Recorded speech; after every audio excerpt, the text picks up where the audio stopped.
आज जो है आवाज पड़ेगी करण को। You and I, we never show emotions, we just keep it down.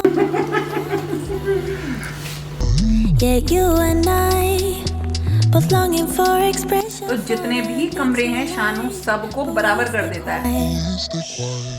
Hold me now, hold me now. क्या मेरे पीछे से बना के खा लेते। और चले आके बैठ गए यहाँ पे।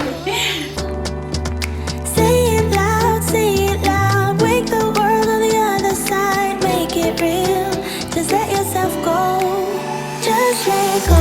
आज का जो वीडियो है ना, इसमें मैं आपको कई सारी चीजें बताऊंगी। बड़ा बढ़िया सा पनीर बनाएंगे, किचन की प्रिपरेशन दिखाएंगे त्योहार के लिए, और बनाएंगे एक बहुत ही बढ़िया आसान सी मिठाई जो कि बहुत ही टेस्टी है और बहुत आसान है। इसे बनाने के लिए लिया पानी 300 ml और करीब 1.5 कप चीनी ली है। और हम चीनी को ना पहले घोल लेंगे और टाइम का अंदाजा इस तरह से करेंगे कि जब चीनी घुल जाएगी तो हम इसे करीब 5 मिनट तक जो है गैस पे बॉईल करेंगे, यानी कि खदका लेंगे। कोई चाशनी नहीं बनानी है, कोई तार की चाशनी नहीं बनानी है, बस सिंपल इसको बॉईल करेंगे 5 मिनट तक। और अब उसके बाद देखो हम क्या करेंगे, इसे ठंडा हमें करना है तो हम इसको एक फ्लैट से बर्तन में जो है ना इसे पलट लेंगे, क्योंकि जो हम अब बनाने जा रहे हैं ना उसको इसी चाशनी में डुबोना भी है। तो देखिए क्या क्या सामान हमें चाहिए उसके लिए। तो सबसे पहले जो हमें सामान चाहिए उसमें है ये गेहूं का आटा, करीब आधा कप हमें चाहिए। और बिल्कुल सेम हम लेंगे सूजी भी आधा कप चाहिए, यानी दोनों चीजें बराबर लेंगे। आप चाहें तो आटा थोड़ा सा बढ़ा सकते हैं। दही भी सेम आधा कप लेंगे, थोड़ी सी गाढ़ी जमी हुई दही हम लेंगे। और इसके बाद हमें चाहिए ऑयल, खाने वाला कोई भी ऑयल जो आप इस्तेमाल कर रहे हैं 90 ml चाहिए। मैंने ना ये सारी चीजें जो ml वाली मेजर करी हैं अपनी ऑयल केन से। और इसके साथ हमें चाहिए बेकिंग पाउडर, करीब 10 ग्राम हमें ये चाहिए। और ये जो है मैं अर्बन प्लेटर का इस्तेमाल करती हूँ। और पानी चाहिए 100 ml। और अगर आपकी दही में थोड़ा सा पानी है ना तो इस वाले पानी को थोड़ा सा कम कर लीजिएगा। तो अब इन सब चीजों को मिक्स करेंगे। सबसे पहले मिलाएंगे सूजी, दही, तेल और पानी, एक एक करके हम मिला लेंगे। और फिर उसके बाद हमें क्या करना है, इसको अच्छे से मिक्स करना है। बिल्कुल एक स्मूथ पेस्ट हमें इसका बनाना है। तो थोड़ा सा ये देखिए आपको लिक्विड सा लग रहा है, लेकिन अभी सही हो जाएगा। इसमें बिल्कुल भी जो है गुठले नहीं है, बिल्कुल स्मूथ है। और अब हम इसमें गेहूं के आटे को मिला लेंगे और उसके साथ साथ इसमें डालेंगे बेकिंग पाउडर 10 ग्राम का, मतलब एक छोटी चम्मच आप डाल लीजिएगा। और इसको भी मिला के सेम पेस्ट हम बनाएंगे। और पेस्ट ना थोड़ा सा, देखिए मैं आपको कंसिस्टेंसी बता दे रही हूँ किस तरह का होना चाहिए। अगर आपका थोड़ा सा पतला है तो थोड़ा सा इसमें आटा आप और मिला सकते हैं। देखिए ये आइसिंग करने के लिए कोन आती है ना, मार्केट में मिल जाती है। ये मैंने एक लोकल शॉप से ली थी, वहां पे ये मुझे 100 रुपए में मिली। इसके साथ बहुत सारी नोजल आती हैं और ये बहुत काम आती है। इससे आप जलेबी बना लो, केक पे आइसिंग कर लो, और बहुत सारी डिशेस भी इससे बन जाती हैं। तो मैंने ये ली है और इसको इसी में मैंने जो ये बनाया है ना बैटर, ये मैं इसी में भर लूंगी। और फिर जो है मैं इसको फ्राई करूंगी। तो जो हमें इसमें भरने के बाद हमें इसे जो फ्राई करना है वो मतलब बहुत ज्यादा उसके लिए ऑयल नहीं चाहिए, बिल्कुल कम ऑयल में हम इसे शैलो फ्राई करेंगे। और देखिए इस तरह से हम शेप बनाएंगे। कोई प्रैक्टिस की जरूरत इसमें नहीं पड़ती है, बस आराम से, जैसे मेहंदी की कोन होती है ना, ऊपर से दबाते जाओ तो ये निकलता चला जाता है। बिल्कुल इस तरीके से ये बन जाता है, मैंने कहा ना। और इसकी राउंड शेप आप बना लीजिए, बिल्कुल ऐसा लगेगा कि मार्केट से हम कोई बहुत अच्छी मिठाई खरीद के ला रहे हैं। और कम ऑयल में ही इसको जो है हमें फ्राई करना है। और बिल्कुल मीडियम फ्लेम आप रखिएगा और इसे फ्राई कर लीजिएगा। और उस देखिए बिल्कुल सुनहरा भूरा होने तक फ्राई करने के बाद हमने जो ये बनाया है ना चाशनी टाइप लिक्विड, इसमें हम इसे 2-3 मिनट को भिगोएंगे और उसके बाद निकाल लेंगे। और इसी तरह से हम बनाते जाएंगे और चाशनी में डुबोते जाएंगे और हमारी एक रेसिपी जो है बहुत बढ़िया सी तैयार हो जाएगी। देखिए इसका कलर कितना बढ़िया आया है। Just let go. Just let go. Just let yourself go. Let yourself be you. अब जब इसे प्लेट में सारी हम निकाल लेंगे तो सर्व करने से पहले ना थोड़ा सा जो चाशनी है उसे ऊपर इसमें डाल दीजिए। इससे ये थोड़ा सा और मीठा हो जाएगा। और इसमें आप ऊपर से पिस्ते वगैरह डाल सकते हैं, उससे बड़ा अच्छा सा इसका जो है लुक आ जाता है, खाने में भी अच्छे लगते हैं। ये थोड़ी कम मीठी रही है, आप चाहें तो इसमें चीनी बढ़ा सकते हैं अगर आप ज्यादा मीठा खाते हैं तो। We're holding back like each other in the things we do. It's all so blue. Yeah, what if we could grow just like the flowers through the concrete? Just you. आज जो है आवाज पड़ेगी करण को। करण सुनियो बेटा, अब करण एक बार लगा जाएगा ना, एक बार में देखो चला जाएगा, काम कर देगा। शानू तो बिल्कुल नहीं। आज रिव्यू देगा करण।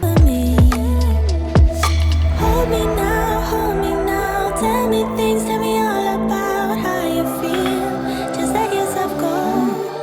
करण कह रहा है कि मीठा कम है, और वैसे भी ना अब होली पे मीठा ही बनना है तो अच्छा है कि हम मीठा कम खाएं। करण रहता है नीचे, क्योंकि मैं वीडियो बनाती रहती हूँ तो करण नीचे आ जाता है मेरे पास, और मेरे पास ही बैठा रहता है, क्योंकि वो केवल वीकेंड पे आता है। और शानू जो है ना ये ऊपर पड़ता है, नीचे सोने आता है। तो जितने भी कमरे हैं शानू सबको बराबर कर देता है। मतलब घर में 4 बेडरूम हैं और चारों के चारों ही बिगड़े हुए रहते हैं, और मतलब ऐसा नहीं सोच सकते कि एक आध रूम जो है साफ सुथरा पड़ा हुआ है। चारों शानू बराबर करके रखता है। बहुत शैतान है करण, बहुत सिंपल, बहुत सीधा है और बिल्कुल शांत है। देखो इसे देख के लगता नहीं है कि ये बच्चा है। छोटे से ये बहुत शांत है। जब ये बहुत छोटा था ना तो मैं इससे कह दिया करती थी कि मैं जब तक काम कर रही हूँ तो शानू को ना साइकिल पे बिठा के घुमा दे। तो ये साइकिल चलाता रहता था। उस वाले घर में ना बहुत जगह थी, आगे काफ़ी सारी जगह थी, तो ये चलाता रहता था। उसको पता नहीं कितने चक्कर कटवा देता था, और इतनी देर में मैं सब्जी वब्जी बनाती रहती थी और मुझे ना एकदम से साइकिल गिरने की आवाज़ आती थी। और होता क्या था, चलाते चलाते ये भी छोटा ही था, शानू को पीछे बिठा के चलाता रहता था। तो एकदम से जब आवाज़ आती थी ना, मैं बाहर जाके जब देखा करती थी तो शानू भी नीचे गिरा पड़ा है और करण भी गिरा पड़ा है। लेकिन इसे लगता था कि मम्मी ने काम दिया है तो मुझे एकदम से उठना है। तो जब तक मैं पहुंचती थी बेचारा एकदम से जल्दी से अपनी चोट की परवाह नहीं करता था, कहाँ इसे लगी है, ये एकदम उठ जाता था। और जो शानू है ना नालायक, वो तो रोने लगता था दुनिया भर का। फिर उसे बहला के मैं कहती थी तो कहता था मम्मा आप काम कर लो, माँ आप काम कर लो, इसे मुझे दे दो, मैं फिर से जो है इसको चक्कर कटा दूंगा। Say it loud, wake the world on the other side, make it real, just let yourself go. और अब बारी आई किचन की प्रिपरेशन की, जो हमें त्योहार से पहले करनी है। तो मैंने किचन का सारा सामान निकाल लिया है बाहर, और मैं जब तक बाहर नहीं निकाल पाती हूँ सामान तब तक बिल्कुल डीप क्लीन नहीं कर पाती हूँ। त्योहार से पहले ये ज़रूरी इसलिए है कि आप त्योहार के बाद ना थोड़ा सा आप लेजी फील करते हो, तो किचन आपकी काफ़ी दिनों तक साफ रहती है। और वैसे भी लोग आते हैं तो आपको घर अपना थोड़ा सा साफ रखना है। तो जो बर्तन धोने का साबुन होता है ना, वो आप बस पानी में घोल लीजिए और उससे अलमीरा है ना, जो कैबिनेट हैं, इनको साफ करिए, बिल्कुल चमक जाती हैं। और उसके बाद देखिए इस तरह से कितनी गंदगी इसमें निकल आई है। तो मैंने अपनी किचन की सारी अलमीरा साफ कर ली हैं और अच्छे से ऑर्गेनाइज भी कर ली मैंने सब। और इससे जो है ना एक तो जो चींटी वगैरह आती हैं वो भी नहीं आएंगी और किचन आपकी बिल्कुल साफ हो जाएगी। Just let go. Just let go. Just let go. अब धीरे धीरे मैंने सामान रखना शुरू किया क्योंकि किचन हो गई थी क्लीन। अब ध्यान जाता है ऑयल केन पर। जो तेल की बॉटल्स होती हैं ना, ये बहुत ज्यादा गंदी हो जाती हैं और त्योहार पे तो ऑयल का काम काफी होता है, तो इनको साफ करके फिल करना है। तो सबसे पहले जो बचा हुआ ऑयल है वो मैंने निकाल लिया, और जो खाने वाला सोडा होता है ना, उसे इनमें डाल के और थोड़ा सा इनमें ना विनेगर डाल दीजिए और भर के ना इसे करीब आप रख लीजिए 15-20 मिनट तक छोड़ दीजिए। और उसके बाद जो साबुन होता है ना बर्तन धोने का, उससे इन्हें साफ करिए। जो चिकनाई होती है जो इसमें अंदर की तरफ बैठ जाती है वो बिल्कुल साफ हो जाती है, चमचमा जाती हैं। Just let go. Just let yourself go. Let yourself. और इसी तरह से जो घी के बर्तन होते हैं और जो भी छोटा छोटा किचन का सामान होता है जिसमें हम स्पून वगैरह रखते हैं, ये अंदर से बहुत गंदे हो जाते हैं। तो जितने भी नाइफ्स वगैरह थे वो सारे मैंने साफ कर लिए, ताकि मेरी किचन जो है त्योहार पे बिल्कुल साफ सुथरी चमचमाती रहे। और फिर मुझे जो है थोड़ी सी जगह बनानी रहती है किचन में। एक्चुअली मैंने इसीलिए सारा सामान निकाला था, क्योंकि त्योहार पे जितनी भी चीजें बनती हैं उनको रखने के लिए, खासकर होली में मठरी वगैरह बहुत बनती हैं, गुंजिया बनाते हैं, तो उनको रखने के लिए जगह बनाई। और जितने भी मेरे इसके जो कंटेनर हैं उनको मैंने धो के जो है रख लिया है।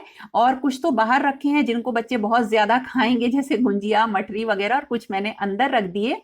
और ये है गुंजिया के कुछ सांचे जो अब की बार मैं नए ले आई थी, क्योंकि पुराने मेरे प्लास्टिक के थे, छोटे थे, तो ये सब मैं नए लेकर आई थी, लोकल शॉप से ही मैंने खरीदे थे। अब देखूंगी इनसे गुंजिया कैसी बनती हैं, तो पहले ही तैयारी करके साफ करके मैंने इनको यहाँ पे रख दिया है। और भी मैंने जैसे बताया कि कंटेनर्स जो है मैंने तैयार अपने कर लिए हैं, राशन मैंने सारा भर लिया है। तो एक ये तैयारी जरूर करिए, कंटेनर्स खाली करके साफ करके जरूर रख लीजिए।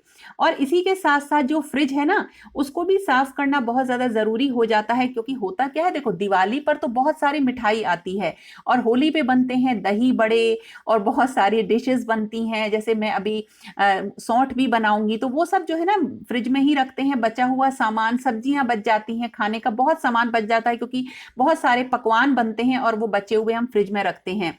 तो इसलिए मैंने फ्रिज से सारा सामान निकाला, और जो बर्तन धोने का साबुन होता है ना, उसी को मैंने पानी में घोल के उसी से ही फ्रिज को पूरा क्लीन कर लिया है।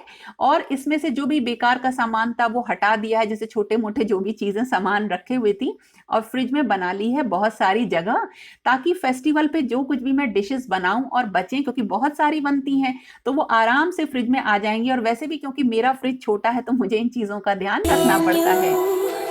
We're holding back each other and the things we do, it's all so blue.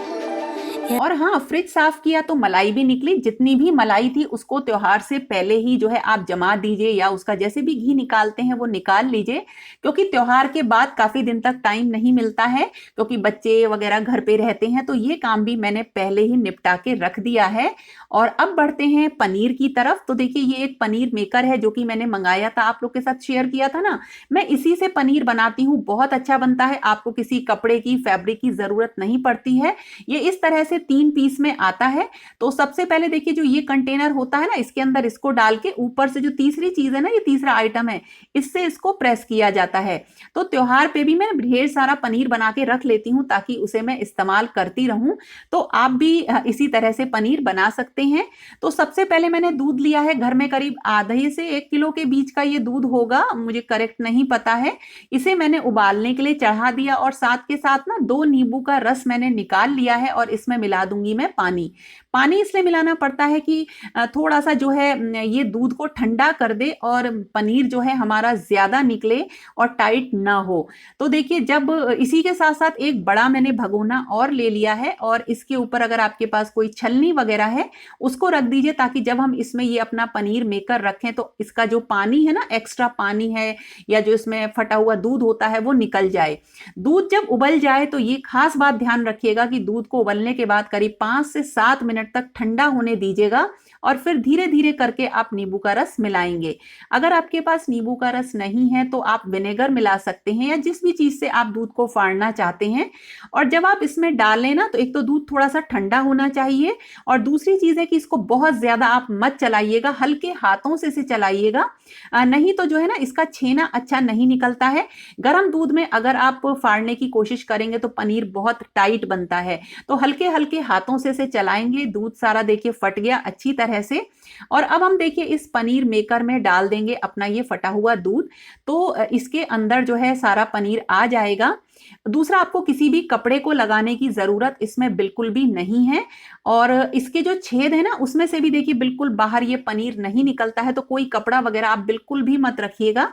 और अब क्या करना है, इसे थोड़ा सा साफ पानी से वॉश कर लेना है, ताकि इसमें जो नींबू का टेस्ट है ना वो चला जाए। और 2-3 बार इस तरह से आप इसे धो लीजिएगा, और उसके बाद हमें क्या करना है, पानी को निकालते रहिए अगर आपका भगोना छोटा है तो। और उसके बाद हमें इसे ऊपर से प्रेस कर देना है अच्छे तरह से। और प्रेस करने के बाद देखिए इसका जितना भी पानी है वो निकल जाएगा बाहर, और बिल्कुल भी जो छेना है ना वो बाहर नहीं आएगा, पनीर बाहर नहीं आएगा। और अब हम इसको ना किसी जैसे कटोरी के ऊपर करके इस तरह से रख दीजिए, और ऊपर से थोड़ा सा इस पे प्रेशर डाल के इसे 15-20 मिनट के लिए बस आप छोड़ दीजिए। तो जितना भी एक्स्ट्रा पानी है वो इसका निकल के गिर जाएगा। और उसके बाद हमें क्या करना है, 10-15 मिनट बाद, आप ज्यादा से ज्यादा आधा घंटे बाद देखिए कितना बढ़िया ये पनीर रेडी हो गया है। और बिल्कुल इसे आप जो है ना बस अब आधे घंटे बाद यूज कर सकते हैं। और दूध का मुझे पूरा अंदाजा नहीं था, 1 किलो से आधे किलो के बीच में दूध था। तो देखिए कितना बढ़िया और सॉफ्ट बिल्कुल पनीर बन जाता है, बिल्कुल आसान है। और अब हम इसको क्या करेंगे, थोड़ी देर के लिए फ्रिज में रख देंगे। What if we और फ्रिज में इसे रखना इसलिए होता है कि थोड़ा सा ये टाइट हो जाए। तो देखिए कितना बढ़िया ये पनीर बन गया। could grow just like the flowers through. अब फ्रिज से निकालने के बाद अब हम इसे कट कर लेंगे। बहुत सॉफ्ट ये पनीर बनता है और इस तरह से इसे त्योहार पे बना के रख लीजिए तो आपको बहुत सारी डिशेस की ज़रूरत नहीं पड़ेगी, क्योंकि मैं प्योर वेजिटेरियन हूँ तो मुझे पनीर की बहुत ज़्यादा ज़रूरत पड़ती है। बढ़िया पनीर बन गया है। तो फ्रेंड्स ये था आज का वीडियो। अगर पसंद आए तो लाइक कमेंट शेयर ज़रूर करिएगा और फिर मिलेंगे एक नए और इंटरेस्टिंग वीडियो के साथ। तब तक के लिए okay friends, thank you and bye bye. Just you and me. Just let go.